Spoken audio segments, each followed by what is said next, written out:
बिस्मिल्लाहिर्रहमानिर्रहीम। अस्सलाम वालेकुम नाज़रीन, आज के प्रोग्राम के साथ आपका मेज़बान मियाँ नवीद हाज़िर है।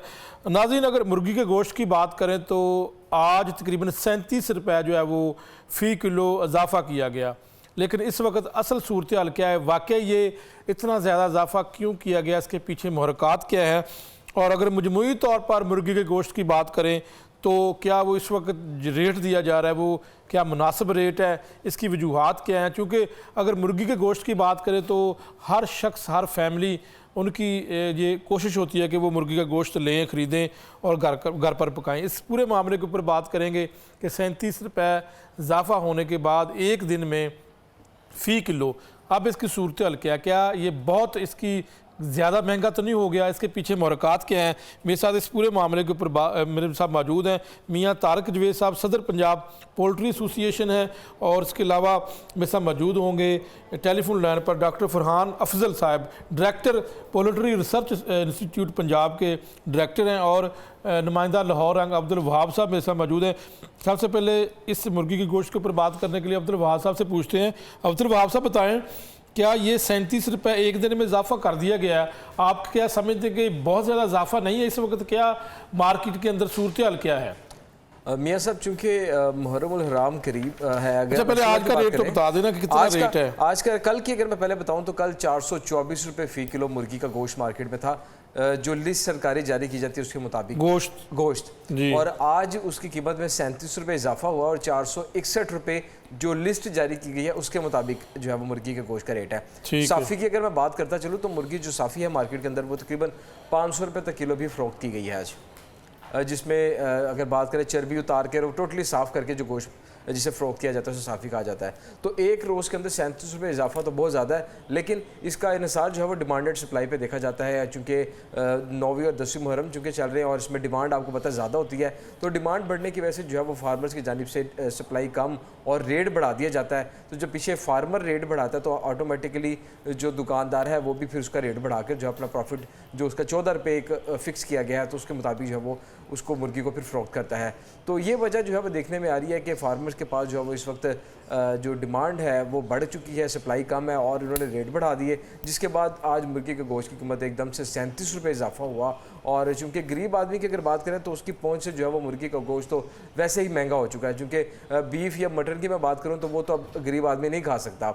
एक मुर्गी थी जो घर में पक सकती थी, लोग गोश्त उसका इस्तेमाल कर सकते थे, लेकिन अब वो भी उसकी पहुंच आप समझते नहीं कि इन दिनों में सस्ता होना चाहिए था? चूँकि ईद कुर्बान गुजरी है और वैसे भी जो है वो कुर्बानी का गोश्त भी होता है लोगों के पास।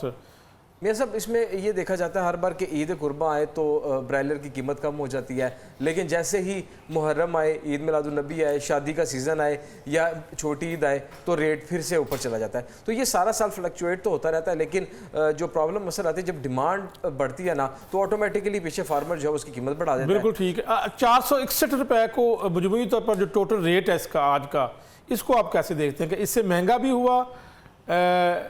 मेरे से बिल्कुल गोश्त जो है वो तकरीबन 700 रुपये के करीब जो है वो किलो भी फ़रोख्त होता रहा है। ये आज से अगर मैं 4 से 5 महीने पीछे अगर चला जाऊँ तो मुर्गी का गोश्त तकरीबन 650 से 700 रुपये किलो तक बिका है। और हड़ताल जब हुई अनऑफिशियली, जिन जो पंजाब में पोल्ट्री एसोसिएशन ने अपनी हड़ताल की, चूँकि रेट जो है वो उसकी प्रॉब्लम आ रही थी उनके साथ, तो उनके लोगों को गिरफ्तार किया जा रहा था, तो एक हड़ताल हुई, मार्केटें बंद की, तो जो चंद एक दुकानदारों ने माल ख़रीदा उन्होंने फिर वो 1300 रुपये किलो भी जो है वो मुर्गी का गोश्त बेचा है, 1300 रुपये किलो भी।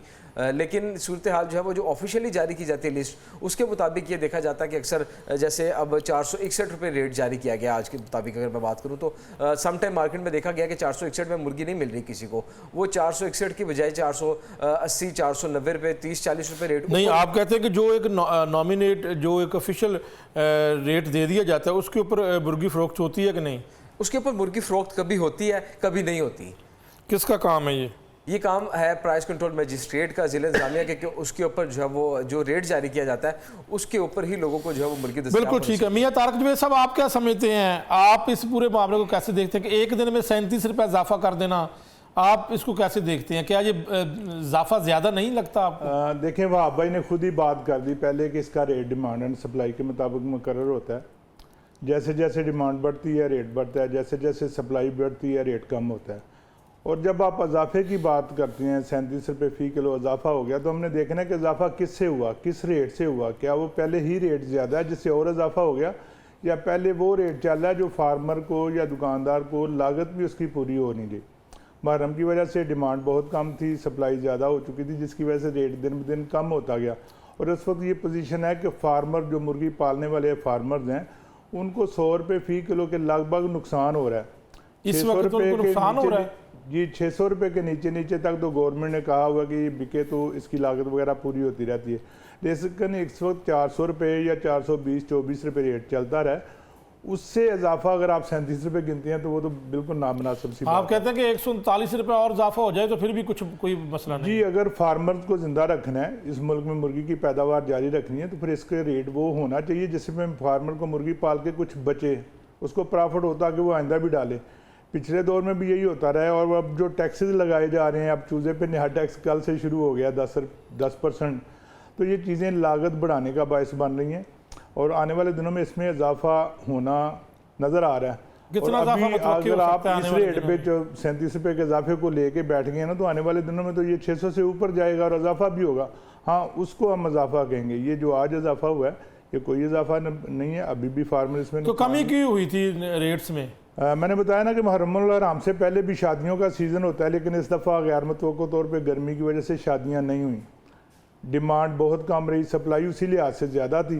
और जब सप्लाई ज़्यादा हो जाए, डिमांड कम हो जाए, तो इसका रेट खुद तो नीचे होना शुरू हो जाता है। इसमें किसी की हुकूमती मियां तारक जवेद साहब क्या ये मुनाफाखोरी में फिर नहीं आता? ये जब मैं बता रहा हूँ कि वो नुकसान हो रहा है, इसमें जो लागत है उससे भी कम में बेचा जा रहा है, तो फिर मुनाफा कहाँ से आ गया? और तो फिर क्यों नहीं फार्मर फिर इसके ऊपर इतना नुकसान क्यों उठा रहे हैं? कोई आवाज़ क्यों नहीं उठा रहे? नहीं, फार्मर नुकसान इसलिए उठाते हैं कि ये देखें, वही बात आ गई फिर डिमांड सप्लाई वाली। इसमें प्रॉफिट भी होता है, जब डिमांड बढ़ती है, रेट बढ़ता है, तो फार्मर को प्रॉफिट भी होता है।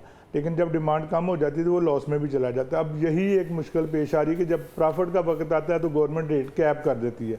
गवर्नमेंट कहती है कि नहीं जी, 383 जिंदा से ज़्यादा नहीं बेचना।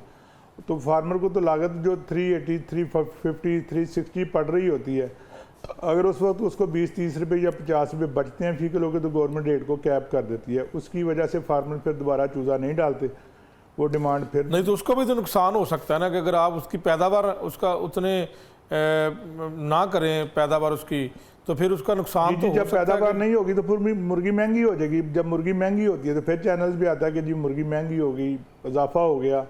तो इसको एक तसलसल जो है ना वो जारी रहना चाहिए, ताकि एक रूटीन के साथ रेट जो है ना वो चलता रहे, ना किसी को महंगा लगे ना किसी को सस्ता लगे। और उसके लिए कोई हुकूमती कोशिश नहीं हो रही। मियां तारक साहब, हमने तो सुना था कि ये बहुत प्रॉफिटेबल बिजनेस है, लोग बड़े अमीर हो जाते हैं जो ये काम करते हैं। ये पोल्ट्री का बड़े बड़े अमीर जो है ना वो कर्जों के नीचे आए हुए हैं। ये तो जाके आप उनसे पूछें तो आपको पता चले कि हकीकत क्या है। दूर के डोल हमेशा सुहाने लगते हैं। पहले इसमें ये शक नहीं है कि प्रॉफिट नहीं होता, प्रॉफिट भी होता है और बहुत होता है, लेकिन जब नुकसान होता है तब भी होता है। तो इसको खुलेआम डिमांड एंड सप्लाई के मुताबिक छोड़ना चाहिए। जब इसमें डिमांड बढ़ती है, इजाफा होता है रेट में हो, और जब इसमें डिमांड कम होती है, सप्लाई बढ़ जाती है, तो ये खुद नीचे आता है। इसको गवर्नमेंट नहीं नीचे करती, ये हम लोग ट्रेडर्स और फार्मर म्यूचुअल अंडरस्टैंडिंग के साथ के भी मुर्गी नहीं बेच रही, इसको सस्ता करके बेचें और फिर वो लॉस में भी बेचना तो पड़ता आपका है। ये जो रेट फिक्स करने का इख्तियार किसके पास है? अच्छा, इसमें बाकायदा हाईकोर्ट में एक मैकेनिज्म जो है ना वो मुख्तलिफ महकमों की तरफ से मिल के बनाया गया था, जिसके मुताबिक फिर पंजाब में Pakistan poultry association, broiler farmers association और पंजाब पोल्ट्री एसोसिएशन, 3 एसोसिएशन हैं। ये तीनों अपने अपने रेट गवर्नमेंट को देती हैं कि जी हमारी तरफ से ये रेट है, हम इस रेट पे सेल कर रहे हैं, और हम कहते हैं पंजाब पोल्ट्री एसोसिएशन जी हमने इस रेट पे ख़रीदा है। तो जिसका रेट मिनिमम होता है उसको फिर गवर्नमेंट इम्प्लीमेंट कर देती है। ये मैकेनिज्म पंजाब भर में चल रहा है। बिल्कुल ठीक है जी। हम बात करते हैं डॉक्टर फरहान अफजल साहब से। डॉक्टर साहब बताइएगा कि ये रेट फिक्स करना भी आपकी जिम्मेदारी होती है? बहुत शुक्रिया जी आपका, आपने मुझे मसलन बात करने का मौका दिया। बेसिकली तो ये जो पोल्ट्री रिसर्च इंस्टीट्यूट है एक रिसर्च का अदारा है। इसका काम जो है फार्मर की फलाह व बहबूद के लिए काम करना है। हम फार्मर को मसलन सपोर्ट करते हैं प्रोडक्शन में, जिसमें उसकी ट्रेनिंग्स हैं, जिसमें उसकी बीमारियों के कंट्रोल है और दूसरी चीज़ें हैं। डेफिनेटली के प्राइस को कंट्रोल करने के लिए गवर्नमेंट ने एक अलहदा से महकमा बनाया हुआ है, वो स्पेशल उसका काम ही प्राइस कंट्रोल करना है। लेकिन इनडायरेक्टली हम फार्मर को सपोर्ट करते हैं और आप कह लें कि अगर हम वैसे देखें तो इस साल जो है, जब से ये आप कह लें कि ईद के बाद पिछले सालों की निस्बत इस साल काफ़ी रेट कम रहा है। उसकी वजह यही थी कि प्रोडक्शन जो है इस साल पिछले सालों की निस्बत ज़्यादा हुई है। तो आप कह लें कि हर मर्तबा बड़ी ईद के बाद तकरीबन 8-10 दिन जो है वो रेट कम रहता है। उसकी वजह जिस तरह तारक साहब ने बताया कि डिमांड एंड सप्लाई का एक तरीकाकार है। ज़ाहिर बात है, जब बड़ी ईद होती है तो लोगों के पास छोटा और बड़ा गोश्त तो मुनासिब मिकदार में होता है, तो चिकन की डिमांड कम हो जाती है। लेकिन जैसे ही ये आप कह लें मुहर्रम स्टार्ट होता है, स्पेशली जब 9-10 मुहर्रम के करीब थोड़ा सा डिमांड में इजाफा होता है, क्योंकि ज़ाहिर बात है कि जो हमारी कुछ कम्युनिटीज़ हैं उसमें मसलन क्या उसे कहते हैं, वो जो इस मौके के ऊपर परचेज अपनी बढ़ाती हैं। लेकिन ये 9-10 मुहर्रम के बाद फिर एक नॉर्मल आप कह लें कि रूटीन में आ जाएगा। लेकिन अगर हम वैसे देखें तो इस वक्त जो फार्मर है वो अपनी कॉस्ट ऑफ प्रोडक्शन भी पूरी नहीं कर रहा। तो फिर इसी का मैं आपसे जवाब लेना चाहता हूं कि आप फिर इसके लिए क्या करते हैं? अगर फार्मर को इस वक्त बचत नहीं है और वो फिर सप्लाई भी दे रहा है, तो फिर इसका तो नुकसान होगा उनको। देखें, उसमें होता ये है कि पोल्ट्री को आप बिल्कुल प्रिजर्व नहीं कर सकते, यानी ये आप कह लें कि जिंदा मुर्गी ही सेल होती है। अब आप ऐसी, ये इसको कहते हैं प्रेशिएबल कमोडिटी, ऐसी कमोडिटी जिसको आप महफूज नहीं कर सकते ना। अगर तो आप इसको बेचेंगे नहीं, रखेंगे तो ये फीड खाती रहेगी और महंगी होती जाएगी। तो फार्मर जो है वो उसको बेचना जो है उसके लिए मजबूरी होता है जब ये तैयार हो जाती है।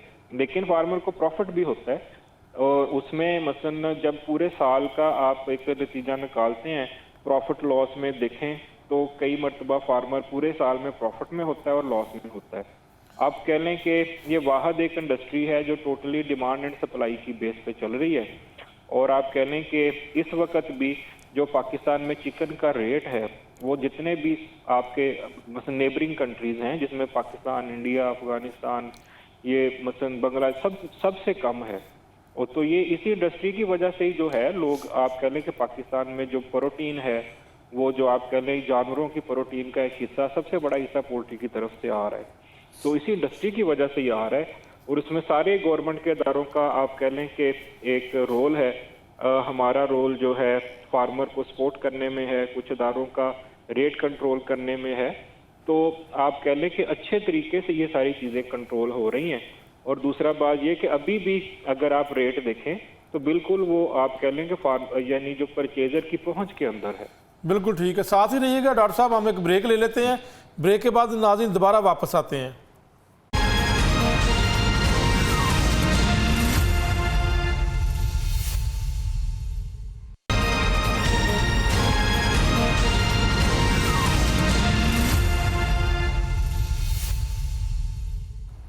वेलकम बैक नाज़रीन। हम बात कर रहे हैं कि एक ही दिन में 37 रुपये मुर्गी के गोश्त में इजाफा किया गया है। जब इसके ऊपर हमने बात की तो बात एक और निकल आई कि यहाँ पर जो फार्मर हैं, यहाँ पर जो पैनल है उनका ये कहना है कि जी फार्मर तो पहले जो है वो लॉस में जा रहे हैं जो ये प्रोडक्शन करते हैं। तो अगर इस वक्त 37 रुपये इजाफा किया गया तो इसके ऊपर ये भी कहा जा रहा है कि मज़ीद इसमें इजाफा मुतवक्के है। तो ऐसी सूरत हाल में अगर फार्मर को नुकसान हो रहा है तो फिर जो है वो प्रोडक्शन कैसी होगी, और अगर प्रोडक्शन नहीं होगी तो फिर ऑटोमेटिक जो है वो कीमतों में इजाफा तो होगा। इसके ऊपर जो है वो अब्दुल वहाब साहब ये एक नई बात सामने आई है, ये इसके ऊपर वाकई ये हकीकत है कि फार्मर इस वक्त नुकसान में जा रहे हैं, उनको प्रॉफिट नहीं है? मियाँ साहब ये मैं थोड़ा सा आपको भी इस बारे में बताता चलो। जो फार्मर है ना वो अगर आज लॉस कर रहा है तो कल उसने अपना प्रॉफिट गेन कर लेना है। अगर गवर्नमेंट ने रेट कैप किया, गवर्नमेंट ने कहा कि 383 रुपये में आपने जो है वो गोश्त बेच रहा है जिंदा, तो फार्मर क्या करता है? फार्मर कहता है जी 383 तो हमारी कॉस्ट भी नहीं पड़ती। फार्मर ने कभी रेट लिस्ट के ऊपर इम्प्लीमेंटेशन की नहीं है। वो क्या करेगा, 383 अगर गवर्नमेंट ने रेट दिया ना तो वो 440-450 रुपये में बेचेगा। वो फार्मर ने कभी भी लिस्ट के मुताबिक नहीं बेचना अगर उसको लॉस हो रहा है। उसने हमेशा लिस्ट की वायलेशन करनी है। मतलब बेचने दिया जाए, बिल्कुल इसके ऊपर एक्शन लेना चाहिए। लेकिन प्रॉब्लम क्या है, हमारी जो हुकूमती इदारे हैं, जो ज़िला इंतज़ामिया के इदारों की मैं बात करूं जिसमें हमारे असिस्टेंट कमिश्नर्स आते हैं, प्राइस कंट्रोल मजिस्ट्रेट आते हैं, अगर उनकी बात करूं तो वो जाकर पकड़ लेते हैं छोटे दुकानदार को जो बेचारा अपनी 2 रुपये 5 रुपये या 10 रुपये की वायलेशन किसको पकड़ना चाहिए? ये पकड़ना चाहिए फार्मर को, क्योंकि दुकानदार के पास जब जिस रेट पे उस दुकानदार को मिलेगा, इसके पीछे चेन है पूरी। फार्मर ने माल तैयार करना, फार्मर ने बेचना आगे गाड़ी वाले को, ठीक है, सप्लायर को, उसने गाड़ी में माल लोड करना और उसने लेके आना आगे मार्केट के अंदर, मार्केट से फिर आगे एक छोटे दुकानदार तक माल आना है। यानी कि इसके पीछे 3 से 4 स्टेप्स हैं, पूरी चेन है। अगर फार्मर रेट सरकारी लिस्ट के मुताबिक एक गाड़ी वाले को देता है, वो गाड़ी वाले को अगर उस लिस्ट के मुताबिक रेट मिलेगा, वो मार्केट में आएगा और उसी रेट के मुताबिक अपनी सप्लाई देगा, जिस पर जो हुकूमत ने जो लिस्ट जारी की गई है। अगर वो उसके ऊपर नहीं देगा तो फिर वो जाहिर बात है ज़्यादा देगा, तो उसको दुकानदार जो खरीदने वाला होगा वो भी महंगा खरीदेगा। फिर जब दुकानदार तो महंगा लोग खरीदेगा जो तो रेट फिर ग्राहक फिक्स भी होता महंगा है, खरीदेगा। नोटिफाई होता है, तो लोग उस रेट के ऊपर लोग शोर नहीं डालते, नहीं कस्टमर नहीं डालते। कस्टमर कहते हैं कि लिस्ट, ये बेसिकली ना हमारी प्रॉब्लम ये है कि कस्टमर लिस्ट देखते ही नहीं है, बस वो स्लेट ही लगा दी। नहीं, वो जो स्लेट होती है उसके ऊपर जो है वो उसमें मैं आता हूँ जी आपकी तरफ। जी जी, वो स्लेट लगा दी जाती है। अक्सर तो हम ये भी देखते हैं कि स्लेट के ऊपर सरकारी लिस्ट से भी कम कीमत लिखी होती है, लेकिन वो 2 नंबरी क्या करते हैं, वो उसके अंदर फिर जो वजन है, वेट है उसका, वो वेट में हेरा फेरी की जाती है, ठीक है। उसके बाद अगर वेट के अलावा मैं बात करूं तो जो लिस्ट जारी की जाती है उसके ऊपर बाकायदा लिखा होता है जो दाना पोटा होता है वो, और चोंच के बगैर मुर्गी का वजन जो है वो गोश्त का किया अच्छा, वजन में हेरा फेरी पकड़ने के लिए कौन सा महकमा है? इसमें डेफिनेटली प्राइस कंट्रोल मजिस्ट्रेट के साथ हमारे असिस्टेंट कमिश्नर जो है वो भी इसको चेक करते हैं कि जो इसमें जो हेरा फेरी करते हैं, वज़न कम देते हैं, ये वो भी डिपार्टमेंट इसको चेक करता है। उसके अलावा अगर मैं बात करूं तो या तो जो लिस्ट जारी होती है उसके ऊपर बाकायदा एक नोट लिखा होता है कि जो वज़न किया जाएगा गोश्त का, उसमें जो। बिल्कुल ठीक, आप साथ रहे, मैं जो है वो मियाँ तारक जवेद साहब से 2-3 सवालों का जवाब ले लूँ। एक तो सबसे पहले जी, रेट के ऊपर अमल दरामद नहीं होता। हमारे नुमाइंदे बता रहे हैं कि जी वो जो रेट गवर्नमेंट का नोटिफाई होता है उसके ऊपर तो नहीं फ़रोख्त किया जाता। जी मैं पहले तो ये बात कहूँगा कि पकड़ा जाना क्यों ज़रूरी है या पकड़ना क्यों ज़रूरी है। कौन सा ऐसा जुर्म है जो किया जा रहा है जिस पे पकड़ा जाए एक आम दुकानदार को या किसी और को। ये रेट की खिलाफ वर्जी उस वक्त होती है जब हम एक तयशुदा मैकेनिज़्म की खिलाफ वर्जी करते हैं, और मैकेनिज़्म की खिलाफ वर्जी ना कोई दुकानदार करता है, ना कोई फार्मर करता है, ना कोई ट्रेडर करता है। मैकेनिज़्म की खिलाफ वर्जी हुकूमत करती है और हुकूमत ही पकड़ने के लिए आ रही होती है। नहीं, कैसे खिलाफ वर्जी हुकूमत करती है? मैं आपको तफसील बताता हूँ, लेकिन पहले मैं आपको ये बता दूँ कि जो बंदा दुकानदार को पकड़ने आता है उसको भी पता होता है कि गवर्नमेंट गलत है। दुकानदार गलत नहीं है, गवर्नमेंट की गलती है, गवर्नमेंट ने मैकेनिज़्म की खिलाफ वर्जी की थी। जैसा कि मैंने पहले आपको बताया कि एक लाइफ स्टॉक डिपार्टमेंट, जैसा कि फरहान साहब का डिपार्टमेंट है, इंडस्ट्री डिपार्टमेंट और मुख्तलिफ एग्रीकल्चर डिपार्टमेंट, मार्केट कमेटीज़ की तरफ से मुश्तरका तौर पर high court, Lahore high court के हुक्म पे एक मैकेनिज़्म तरतीब दिया गया, जिसको बाकायदा तीनों एसोसिएशन ने भी कबूल किया और सरकार की तरफ से भी उसको संदे कबूलियत अता की गई। वो बड़ी कामयाबी से उस पर अमल दरामद हो रहा था। हर बंदा अपने डोमेन में रह के काम कर रहा था, डिमांड एंड सप्लाई के मुताबिक रेट बढ़ रहा था, वही मैं आपको बताने जा रहा हूँ। तो उसमें कोई भी बंदा लिस्ट से ऊपर जाके सेल नहीं करता था, और अगर कोई करता था तो वो पकड़, लेकिन करता ही कोई नहीं था, क्योंकि जो मार्जिन उनको दिया गया था उसके अंदर रह के सारे काम करते थे। अब ये पिछले रमज़ान में, इस रमज़ान से पिछले रमज़ान में इस गवर्नमेंट ने क्या किया, मुर्गी महंगी हुई। मुर्गी महंगी सस्ती तो होती रहती है, अब जब सस्ती हुई है तो गवर्नमेंट ने तो नहीं की, प्रोडक्शन की वजह से हुई। मुर्गी महंगी होगी तो उन्होंने पाबंदी लगा दी कि नहीं जी आप इस रेट से ज़्यादा रेट पे नहीं बेच सकते। एक गैर लानिया तौर पे वो रेट लिस्ट को कैप कर दिया गया, कोई नोटिफिकेशन नहीं हुआ। अब जब उसको कैप कर दिया, पीछे से 100 रुपये किलो महंगी आ रही है और दुकानदार को कहा जा रहा है कि वो 100 रुपये किलो सस्ती अपनी जेब से डाल के तो नहीं बेच सकता, तो वहाँ से वो जो रेट लिस्ट की रेट जो है ना वो ख़त्म होती गई। अब दुकानदार को भी पता कि ये रेट लिस्ट गलत है, जो कस्टमर आ रहा है, कंज्यूमर आ रहा है, उसको भी पता कि ये रेट लिस्ट गलत, गवर्नमेंट गलत दे रही है। कंज्यूमर खुद बोलते हैं कि ये गवर्नमेंट, कस्टमर को तो इतनी अवेयरनेस नहीं है कि जी गलत दे दी। जी बिल्कुल, कस्टमर को बहुत अवेयरनेस होती है, कस्टमर को हर चीज़ का पता होता है, उसको फार्म रेट का पता होता है, उसको मुर्गी की कास्ट का पता होता है, तब वो कहती है कि जी ये रेट क्यों गलत दे रहे हैं। और दुकानदार भी उसका फ़ायदा उठाता है, फार्मर भी उसका फ़ायदा उठाता है, ट्रेडर भी उसका फ़ायदा उठाता है। कंज्यूमर को जो गोश्त 600 की बजाय 700 रुपये में मिलना था वो 750 750 मिलता है, और रेट लिस्ट की रेट जो है ना वो बिल्कुल ख़त्म हो चुकी है इस वक्त। अगर कोई पकड़ने आए भी तो क्या पकड़ेगा, एक 5-10 रुपये की करप्शन करने वाले को पकड़ के जेल में डाल दे, उससे बेहतर है उनको आज़ादी दी जाए, डिमांड एंड सप्लाई के मुताबिक रेट दिया जाए, इंशाल्लाह ज़रूरत ही नहीं पड़ेगी। और लेकिन मेरी बात सुने, जो वज़न में हेरा फेरी की जाती है, फिर आपका वो मुर्गी को सफाई नहीं होती, वो सफाई के बगैर ही जो है वो लेकिन जो नाप तोल वजन दिया में जाता हेरा है। फेरी होती है वो जुर्म है, अखलाकी जुर्म भी है, कानूनी भी है और हमारा मजहबी लिहाज से भी वो बहुत एक गलत गांधी काम है। समेत हम उसको तोल दिया जाता है, बिल्कुल उसकी फिर जो है कंडेम्ड करते हैं। लेकिन उनको मजबूर क्यों किया जाता है कि वो वजन में कमी बेशी करें? जब उनको जायज़ मार्जिन नहीं दिया जाता, उनको जीने का हक नहीं दिया जाता, तो फिर उन्होंने रोज़ी तो किसी ना किसी तरह कमानी है। वो गलत रास्ता अख्तियार करते हैं, गलत करते हैं मुस्कुरी। और आप जायज़ देख कर रहे हैं, इसको जायज़ है ये कर रहे लेकिन हैं। उसका बायस हुकूमती नुमाइंदे और हुकूमत का मैकेनिज्म बन रहा है। जी वहाब साहब, ये तो हुकूमत के ऊपर मलबा सारा फिर उल्टा आ गया है। मियां देखें साहब, वो कहते हैं जी कि जी वो जो रेट है वो उस हिसाब से वो फरोख्त ही नहीं कर सकते। बिल्कुल, ये तारिक साहब की बात को मैं ऑन करूंगा। जो गवर्नमेंट की लिस्ट जारी की जाती है और वजन की हेरा फेरी और सफाई वाली बात भी वो कहते हैं जी कि वो भी वजन की हेरा फेरी, तो बिल्कुल वो तो एक अखलाकी भी और गैर कानूनी जुर्म है, ये तो होना ही नहीं चाहिए। इसके ऊपर बल्कि सख्ती ज़्यादा की जानी नहीं, चाहिए। क्या अगर कोई रेट प्रॉपर नहीं दिया गया, मुनासिब नहीं दिया गया, तो हम कह सकते हैं अखलाकी तौर पर कि हेरा फेरी भी कर ली जाए और जो है वो जो रेट हुकूमत ने दिया है उससे इधर उधर करके जो है वो भी फरोख्त कर दिया जाए, कह सकते हैं? नहीं, इसको नहीं कह सकते, क्योंकि जो एटलीस्ट रेट दिया गया है उसके ऊपर या तो दुकानदार खुद जो है वो उसको रेट को बढ़ा कर ले ले, ठीक है, लेकिन वज़न कम ना करे, ठीक है। मैं तो ये समझता हूँ इसको इस तरह बेशक कर लिया जाए, लेकिन जो दुकानदार है वो भी समटाइम 2-3-4 रुपये जो मार्जिन एक्स्ट्रा रखते हैं, चूँकि अगर पीछे से उन्हें सप्लाई महंगी मिली है तो वो फिर उसके मुताबिक अपना मार्जिन 14 रुपये पूरा करके जो है वो ज़ायद कीमत पर बेचते हैं। उन दुकानदारों को पकड़ लिया जाता है अगर वो वायलेशन करते हैं 2-4-5 रुपये की। लेकिन जो फार्मर 30-40 रुपये की वायलेशन करता है, सब कह रहे हैं कि 2-4-5 रुपये करप्शन करने वाले को क्या पकड़ना। मैं वही बात कर रहा हूँ कि 2-4-5 रुपये करप्शन करने वाले को पकड़ लेते हैं, दुकानदार को, छोटे मैं दुकानदार जवाब को। इसका देता हूँ, दरमियान में इंटरप्ट कर रहा हूँ, लेकिन खुलेआम हमारे पोल्ट्री के ग्रुप्स बने हुए हैं जिसमें गवर्नमेंट के नुमाइंदे भी शामिल हैं। उसमें एक रेट ग्रुप्स में बार बार आ रहा है फार्मर्स एसोसिएशन की तरफ से या पाकिस्तान पोल्ट्री एसोसिएशन की तरफ से आ रहा है कि हमारा आज का रेट 400 रुपये है। ब्रायलर फार्मर्स एसोसिएशन की तरफ से आ रहा है जी हमारा रेट 400 रुपये है। जो पंजाब पोल्ट्री एसोसिएशन की तरफ से आ रहा है उनका आ रहा है हमारा 395 रुपये है। रेट आ जाता है 383 के हिसाब से लिस्ट पे, किसी की भी नहीं मानी जा रही।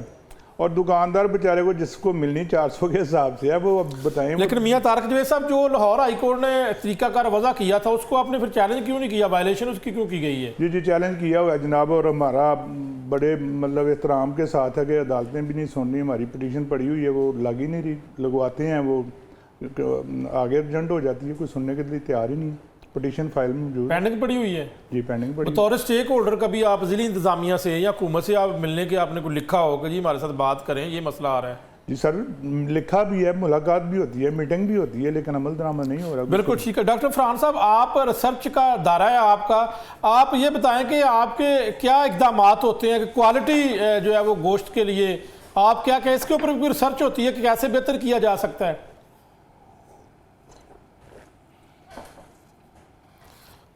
डॉक्टर फरहान साहब साथ हैं? ठीक। अब्दुल वहाब साहब, ये जो हमने बड़ी दफ़ा खबरें सुनी है कि इतनी मुर्दा मुर्गियां पकड़ ली गई और जो है वो बार बार फिर जो फूड अथॉरिटी जो है वो मुख्तलिफ शहरों के पॉइंट्स के ऊपर पकड़ती है, तो क्या ऐसा भी मुमकिन है कि ये कुछ पकड़ ली जाती हैं, कुछ आगे तकसीम भी हो जाती हैं, मियां साहब बिल्कुल आपने प्रोवाइड भी कर दी जाती है, बिल्कुल ठीक की है, और फिर आप मुर्दा गोश्त खाते हैं? बिल्कुल आपने बिल्कुल बात ठीक किया है। आपका मौका दीजिए।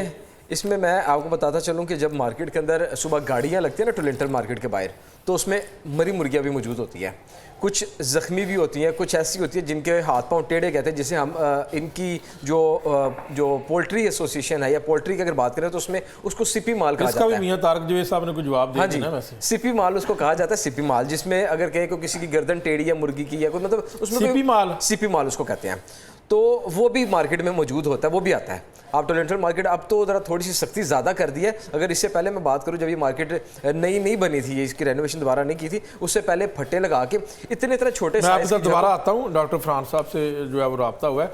डॉक्टर साहब, रिसर्च का इंस्टीट्यूट है आपका, क्वालिटी चिकन के लिए आपने क्या रिसर्च की है, कोई इकदाम किए पाकिस्तान के अंदर? ज़ाहिरी बात है सर, पे पाकिस्तान में जो पोल्ट्री है वो जो आप कह लें कि हिफ़्ज़ाने सेहत के असूलों के मुताबिक ही इसकी प्रोडक्शन होती है।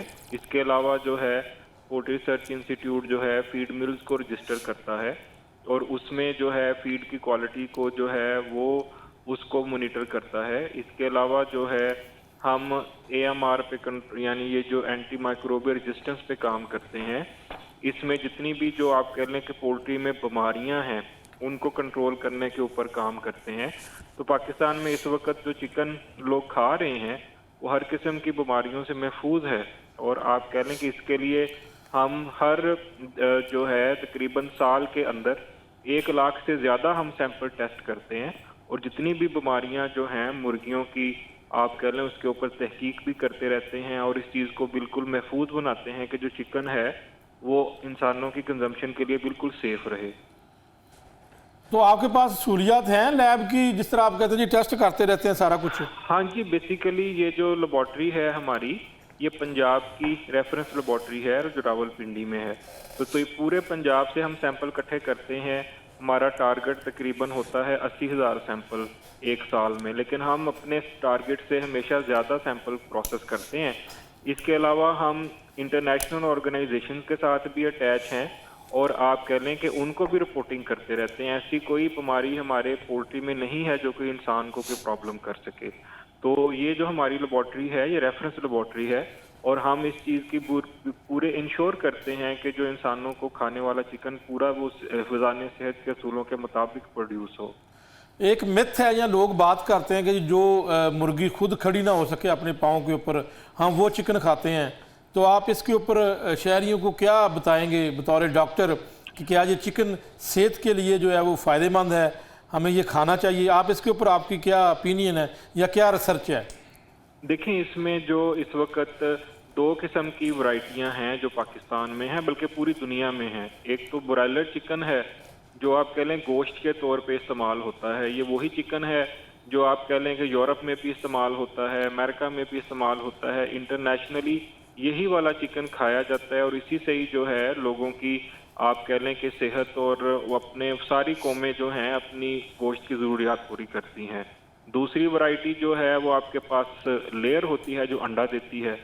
तो इस वक्त जो पाकिस्तान में आप कह लें कि पोल्ट्री की जो वैरायटीज़ हैं वो पूरी दुनिया में यही वैरायटीज़ हैं, और इसी से ही आप कह लें कि प्रोडक्शन हो रही है। तो जो लोग ये कहते हैं कि खड़ी नहीं हो सकती या कोई, अब ये तो आप कह लें कि अगर आप कोई पोल्ट्री फार्म विज़िट करें उसके अंदर जो है ब्रॉयलर बड़े अच्छे तरीके से, अब तो पाकिस्तान में तकरीबन 80-85% जो मुर्गियां हैं वो कंट्रोल हाउस में पाली जाती हैं, जहाँ पे टेम्परेचर कंट्रोल है, एनवायरनमेंट कंट्रोल है, हर किस्म की फैसिलिटी मौजूद है। तो पाकिस्तान की इंडस्ट्री इस वक्त दुनिया की 11वीं बड़ी पोल्ट्री इंडस्ट्री है। तो आप कह लें कि ये बिल्कुल हिफ़्ज़ान सेहत के असूलों के मुताबिक इसमें प्रोडक्शन होती है। और ये भी बताइएगा कि देसी का भी हमने सुना है, वो भी जो है वो मुर्गियां होती हैं, उसके ऊपर आप क्या कहते हैं? ये वाकई देसी होती हैं? देखें, उसमें देसी मुर्गियां जो हैं जिसको गोल्डन कह लें या इस तरह का कोई नाम है, ये बेसिकली जो गोल्डन, ये 3-4 किस्म की वैरायटीज हैं। एक तो गोल्डन मुर्गी होती है, एक काली मुर्गी, और दूसरी जो है जो मिस्री टाइप है। ठीक है, तो पाकिस्तान में मसलन ये तकरीबन 3-4 किस्म की जो नस्लें हैं इनके आपस में क्रॉसिस से जो है ना वो देसी प्रोड्यूस होती है। तो इस मुर्गी का ये फ़ायदा होता है, ये डुअल पर्पज़ होती है। यानी जिस तरह कमर्शियल पोल्ट्री कुछ अंडे के लिए इस्तेमाल होती है, कुछ गोश्त के लिए इस्तेमाल होती है, लेकिन देसी मुर्गी दोनों चीज़ों के लिए इस्तेमाल होती है। लेकिन ये है कि ज़ाहिरी बात है कि ये फीड ज़्यादा खाती है या मसलन किचन वेस्ट और दूसरी चीज़ें खा के ये वज़न करती है, लेकिन वज़न करने में टाइम देती है, लगाती है। और दूसरा, इसके अंडों की पैदावार जो कमर्शियल मुर्गी से कम होती है। लेकिन इसका फ़ायदा ये है कि ये आप किचन वेस्ट और इसके अलावा जो है कीड़े मकोड़े खा के ये आपको अच्छा आप कह लें गोश्त और अच्छे अंडे प्रोड्यूस करती है। तो पाकिस्तान में आप कह लें कि 26% अंडे जो हैं वो यही देसी मुर्गियों से आते हैं। बाकी तकरीबन आप कह लें कि मोर देन 74% जो अंडे हैं कमर्शियल लेयर से आते हैं। बिल्कुल ठीक है। और खुराक के ऊपर आप क्या कहेंगे? इसके ऊपर भी बड़ा सवाल उठाया जाता है जिनकी खुराक ठीक नहीं होती, उसके ऊपर आपकी क्या राय है? देखें, जो मुर्गियों की अल्लाह ताला ने एक सिस्टम बनाया है, ब्रॉयलर की बात करूंगा, ब्रॉयलर की ही अगर आप बात करें या लेयर की भी बात करें, कि ये जो मुर्गी है इसकी खुराक तो इंसानों से भी अच्छे तरीके से बनाई जाती है। अगर थोड़ी सी भी खुराक में कोई आप कह लें कि उसमें कोई पुरानी फीड हो या कोई जिस तरह कोई खाना खराब हो जाए, तो ये मुर्गी की तो कुव्वत मुदाफ़त इतनी होती नहीं है। ये मसलन खराब खुराक खा ही नहीं सकती और वैसे ही मर जाती है। तो इसलिए जो है, एक तो ये कि इनकी जो खुराक अब बिल्कुल इंटरनेशनल स्टैंडर्ड के मुताबिक बनाई जाती है, और जो फीड्स मिले हैं पाकिस्तान में वो आप कह लें कि बहुत अच्छी फीड बनाती हैं, और ऐसी कोई चीज़ इसमें नहीं डाली जाती कि जो कोई इनकी सेहत के लिए नुकसान पहुंचा सके या फिर कोई इंसानों की सेहत को नुकसान पहुंचा सके। तो ये मुख्तलिफ मुल्कों में भी यही समझा जाता है कि शायद पता नहीं इसकी खुराक में कोई ऐसा इशू है, लेकिन अगर आप खुद सोचें कि ये जिस तरह कोई हार्मोन या इस तरह की चीज़ें वो तो बहुत महंगी होती हैं। अब हम तो आप कह लें कि अभी इस पे डिस्कस करते हैं कि 461 रुपये किलो मुर्गी बिक रही है। अगर इसमें कोई हार्मोन शार्मोन ऐसी चीज़ें डाली जाएं तो ये 1000-2000 रुपये किलो बिके, तो जो कि प्रैक्टिकली पॉसिबल ही नहीं है ना। बिल्कुल ठीक है। और ये भी मुझे बता दीजिएगा कि ये जो मिलों की आपने बात की, तो आप इंस्पेक्शन करते हैं जो खुराक तैयार करती हैं, या फिर इनको कोई आप इनकी रजिस्ट्रेशन करते हैं या सर्टिफिकेट देते हैं इनको? हाँ जी, ये जिस तरह ड्रग रेगुलेटरी अथॉरिटी है, इसी तरह फीड मिल्स जो हैं उनकी प्रॉपर रजिस्ट्रेशन होती है। हमारे पास 161 फीड मिल्स जो हैं वो जो रजिस्टर्ड हैं, और उनके हर वक्त सैम्पलिंग होती रहती है, उनकी प्रॉपर रजिस्ट्रेशन होती है, फिर उनकी हर साल रिन्यूअल होती है। और अगर तो कोई उसमें प्रॉब्लम हो तो हम उसको देखते हैं, लेकिन डेफिनेटली कि ये भी एक प्रॉपर तरीके से रजिस्टर्ड तरीके से हर चीज़ जो है। बिल्कुल ठीक है। आपकी राय ये है कि हमें खाना चाहिए ये गोश्त, कोई इसमें हाँ ऐसी जी, कोई जाहिर दूसरी बात बात है। नहीं है। ऐसी अभी जब फर्ज करें कि हम खुद इन चीज़ों को देखते हैं और पोस्ट इंडस्ट्री से मैं तकरीबन 25 साल से अटैच हूँ, हम भी चिकन के अलावा तो कुछ खाते ही नहीं है। और दूसरी हमारी जो वाम है उसके लिए आप तो चिकन हर जगह पे इस्तेमाल होता है, फास्ट फूड की बात कर लें, घर में बात कर लें, तो हर जगह पे इस्तेमाल होता है। इसी तरह बिल्कुल ठीक है जी। वहाब साहब, ये जो सीपी माल के ऊपर आप बात कर रहे थे, इसके ऊपर आप बात कर ले, फिर मैं मियाँ साहब से जवाब लेता हूँ। मियाँ साहब, सीपी माल मैंने आपको बताया कि सीपी माल होता है मुर्गी जिसमें कोई डिफेक्ट हो, जैसे किसी की टांग टूट गई है, टांग टेढ़ी है, किसी की गर्दन टेढ़ी है, किसी को कोई प्रॉब्लम है, यानी कि कोई बीमार मुर्गी, जिसे हम इन अदर वर्ड कहते हैं कि बीमार मुर्गी, उससे सीपी कहा जाता है। तो वो भी मार्केट में मौजूद होती है। कहीं कोई चेकिंग होती है? फूड अथॉरिटी की गाड़ियाँ बाकायदा जो है वो उनकी टीम टोरंटो मार्केट के बाहर सुबह मौजूद होती है जब ये गाड़ी आती हैं।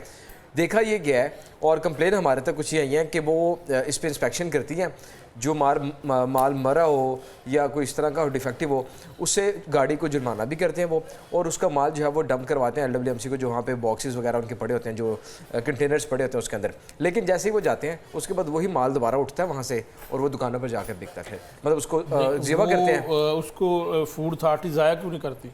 यही तो प्रॉब्लम है, ज़ाया नहीं करती। वहाँ पर करीबी जो है वो जगह पर उसको डंप कर देते हैं, कर देना चाहिए। हाँ जी, वहाँ पे डंप करते हैं। वहाँ से जब वो जाती है टीम दोबारा उठाते हैं और मार्केट में जाकर जो है वो उसको ज़िबा किया जाता है। गोश्त मार्केट में मौजूद होता है। हाँ जी, हाँ जी, हाँ जी, बिल्कुल होता है। और सीपी माल बीमारी है और मार्केट में अभी की सूरत हाल अभी आजकल की मुझे नहीं पता, लेकिन इससे अगर मैं पहले बात करूँ, कोई महीना पहले पीछे चला जाऊँ, तो मार्केट के अंदर इतना छोटा चूजा, यानी कि जिसका गोश्त का वजन ही 200-300, यानी कि 1 पाव गोश्त जिसका हो, जवाब ले लेते हैं, लेकिन ब्रेक ले लें। मियाँ साहब आपकी तरफ आता हूँ, ब्रेक के बाद फिर आपसे ही बात करूंगा। नाज़रीन, ब्रेक लेते हैं और ब्रेक के बाद दोबारा वापस आते हैं।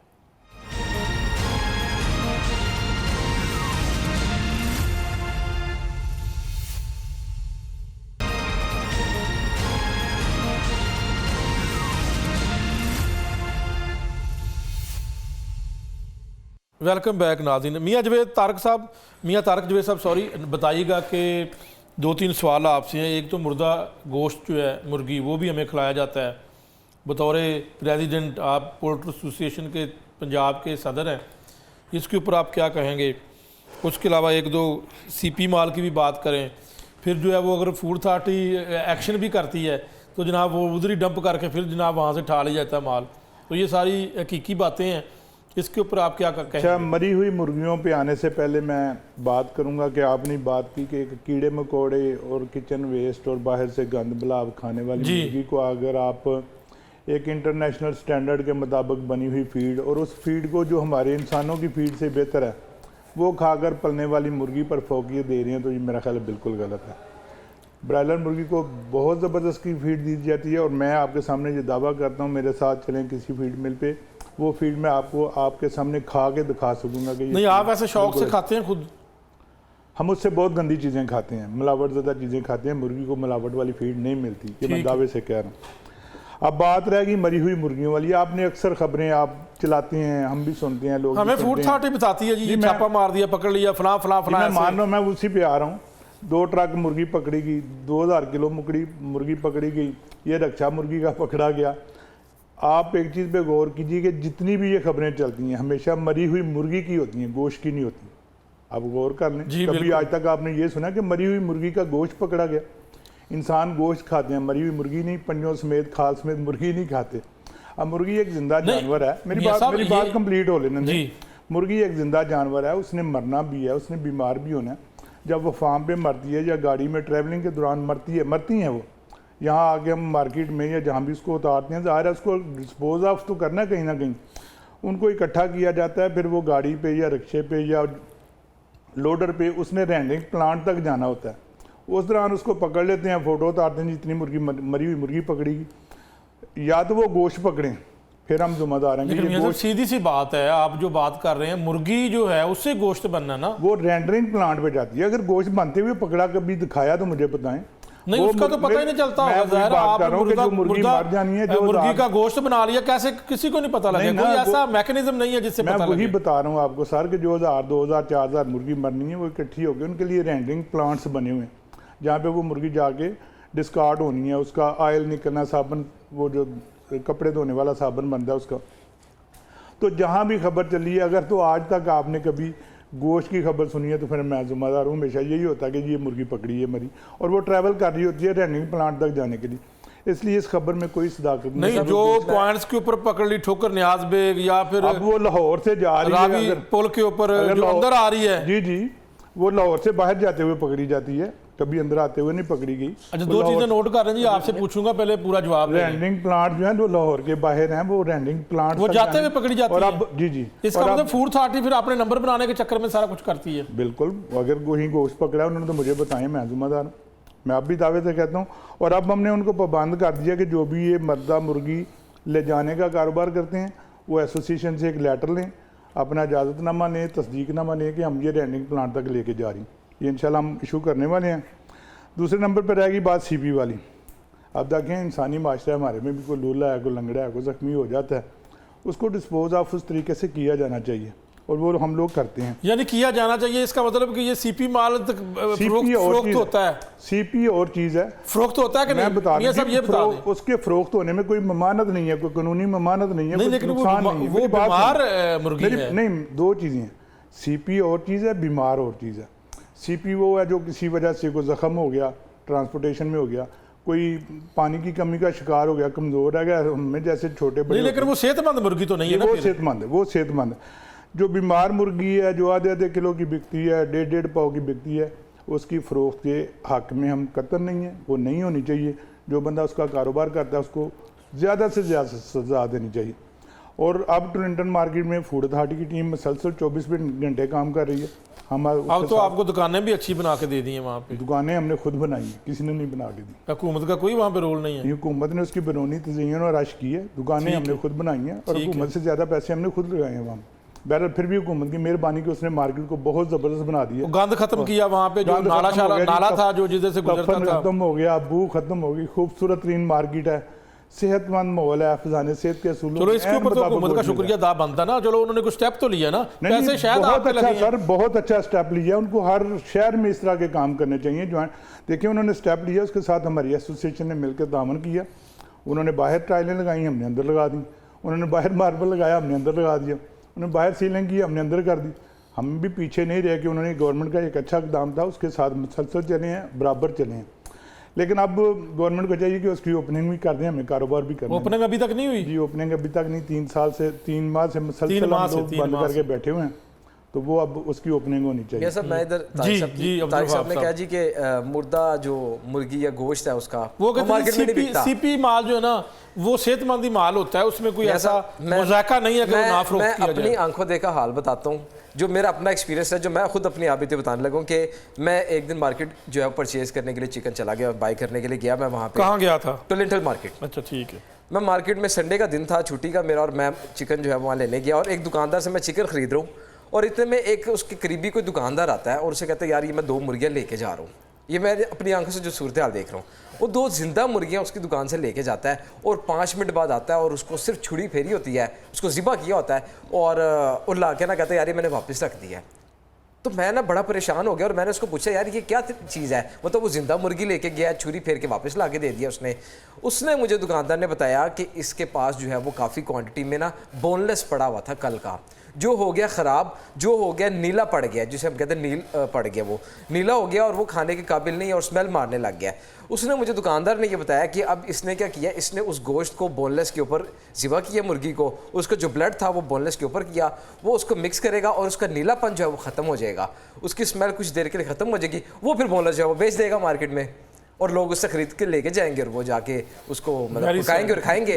तो मुझे ये एक दुकानदार मार्केट का बता रहा है कि इसने ये हरकत की, आंखों देखा हाल। तो तारिक साहब आप कैसे कहते हैं मार्केट में इस तरह का काम नहीं होता? देखा हाल है कि 2 मुर्गियां लेके गया और वापस ज़िबा करके दे गया। हाँ जी, आगे वाली बात सुनी सुनाई है वो उसने पता नहीं किस कंटेंट में की, बल्कि ऐसे होता नहीं। ब्लड वाफर वहाँ पे देखिए आपका दुकानदार ही है जो बता रहा है, ज़िबा किए बगैर भी वहाँ ब्लड वाफर मकदार में पड़ा होता है, उसके लिए मुर्गी ज़िबा करने की जरूरत नहीं है। दूसरे नंबर पे बोनलेस का कलर तो सही हो जाएगा, उसकी बू तो ख़त्म नहीं होगी। बहरहाल वो एक अलहदा मसला, अगर कोई ऐसा करता है तो वो बददियानती है, ख़राब चीज़ किसी को नहीं देनी चाहिए, हम इसकी बिल्कुल हमायत नहीं करते, लेकिन ये बिल्कुल अलहदा चीज़ है, ऐसे होता नहीं।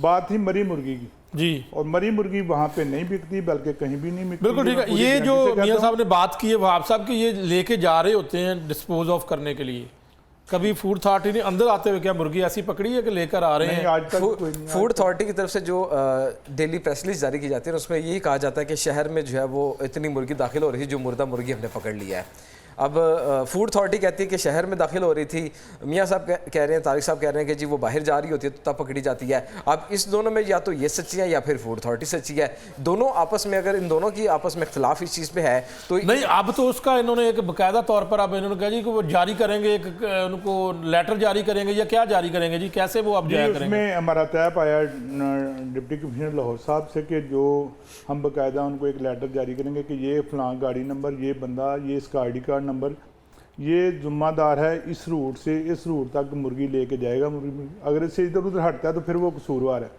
लेकिन यहाँ से यहाँ तक अगर ये जाता है लेके तो इसको ना तंग किया जाए। और मैं फूड अथॉरिटी से भी दरख्वास्त करूँगा कि वो भी हमारे साथ मिलकर कोई ऐसा मैकेनिज़्म बनाएं कि वो जो मरी हुई मुर्गी जा रही है उसको मरी हुई मुर्गी को डिस्पोज ऑफ होने दें, ना कि उसको ऐसे खबरों में मिला के सनसनी फैलाएं, क्योंकि अगर तो वो गोश्त पकड़ते हैं फिर तो हम उनके साथ हैं, लेकिन आज तक नहीं, मुर्दा गोश्त का कैसे पता लगेगा? सर होता ही नहीं है ना, होता ही नहीं है। देखें अगर वो गोश्त पकड़ते हैं 2000 किलो ऐसे डंप किया हुआ तो फिर तो वो जाहिर है कि वो गलत गोश्त है। गोश्त तो लोग सामने फ्रेश ज़िबा कराते हैं, सामने टोलेंटन मार्केट में लोग आते हैं अपने सामने ज़िबा कराते हैं, दुकानों पे लोग जाते हैं अपने सामने ज़िबा कराते हैं। बल्कि अब तो रुझान ये होता जा रहा है कि तकबीर भी हमारे सामने पड़े और ऊंची आवाज़ में पड़े। हम लोगों ने नहीं, लेकिन वो जो ड्राम में फेंकते हैं और उसके बाद ड्राम के अंदर से कोई और उठा लें, उसका अंदर ड्राम के अंदर किसने देखना होता है? ये भी गलत बात है। ड्राम में वो फेंकते हैं, वो बाकायदा गिनते हैं, उसकी गिनती होती है, फिर उसमें लाइफस्टॉक डिपार्टमेंट के साथ वो मिलकर उसको डिस्कार्ड करते हैं और इसका रोजाना का रिकॉर्ड बनता है।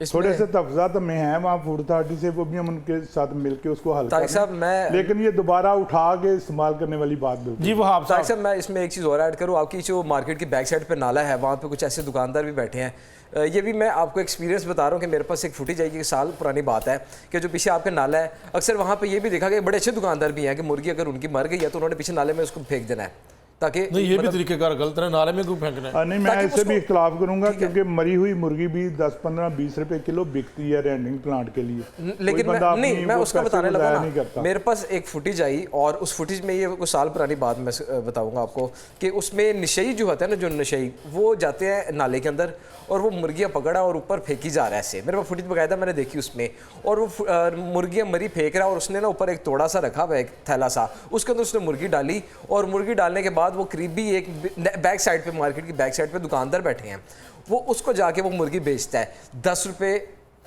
की मुर्गी जो है वो 10 या 15 या 20 रुपए के हिसाब से वो उसको मुर्गी बेचता है। और फिर जो अक्सर हम देखते हैं फास्ट फूड की शॉप जो 50 रुपए में बड़ा शवारमा या 70 रुपए में बड़ा शवारमा, ठीक है, ये फिर वो आकर यहाँ से लेते हैं, ये मार्केट में। तारक जी साहब क्या कहेंगे इख्तिताम पे 10 सेकंड? अच्छा, शवारमे वालों को इन लोगों ने ना खामखा बदनाम किया हुआ है, वो बंद गोभी काटते हैं, चिकन तो उसमें बराए नाम होता है, बंद गोभी को वो चिकन की जगह इस्तेमाल करते हैं और लोग उनको बदनाम कर रहे हैं। मरी हुई मुर्गी पंजाब पोल्ट्री एसोसिएशन लाहौर के अलावा हर शहर में उसके अहदेदार जुम्मेदार हैं कि मरी हुई मुर्गी ना किसी को बेचने की इजाज़त है, ना इंशाल्लाह बिकने देंगे। बीमार मुर्गी ज़रूर बिकती थी, क्लिंटन मार्केट में बहुत ज़्यादा बिकती थी।